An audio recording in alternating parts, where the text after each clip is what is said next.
कोकण पदवीधरसाठी रवींद्र चव्हाण यांच्या रायगड या शासकीय बंगल्यावर बैठक पार पडणार आहे। रवींद्र चव्हाण यांची कोकण विभागातील सर्व जिल्हाध्यक्ष आणि महत्त्वाच्या पदाधिकाऱ्यांसोबत आज बैठक आहे। कोकण पदवीधरसाठी मनसेकडून अभिजित पानसे यांच्या नावाची घोषणा करण्यात आली आहे। मात्र भाजप या जागेवर लढण्यास ठाम आहे, तर कोकण पदवीधरसाठी भाजपकडून निरंजन डावखरे हे इच्छुक आहेत।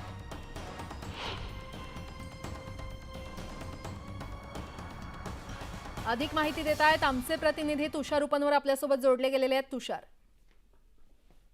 आपण जर पाहिलं असेल तर कोकण पदवीधर निवडणुकी संदर्भामध्ये सार्वजनिक बांधकाम मंत्री रवींद्र चव्हाण यांच्या शासकीय निवासस्थानी बैठकीला सुरुवात झालेली आहे। या बैठकीमध्ये पालघर असतील, मुंबई असतील, कोकणातील जिल्हाध्यक्षांचा समावेश आहे। त्याचप्रमाणे शिक्षण आघाडीचे सर्व प्रमुख पदाधिकारी या बैठकीला उपस्थित आहेत। कारण की कोकण पदवीधरसाठी मनसेकडून अभिजित पानसे यांच्या नावाची घोषणा झालेली आहे। मात्र भाजपा ही निवडणूक लढण्यास ठाम आहे। कोकण पदवीधरसाठी भाजपाकडून निरंजन डावखरे इच्छुक आहेत।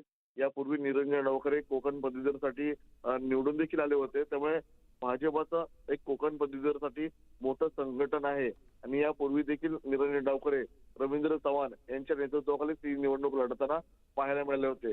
त्यामुळे आता रवींद्र चव्हाणांनी पुन्हा एकदा बैठक बोलवली आहे आणि या बैठकीमध्ये सर्व कोकण पदवीधर संदर्भातले पदाधिकारी, भाजपचे जिल्हाध्यक्ष यांची प्रमुख उपस्थिती आहे।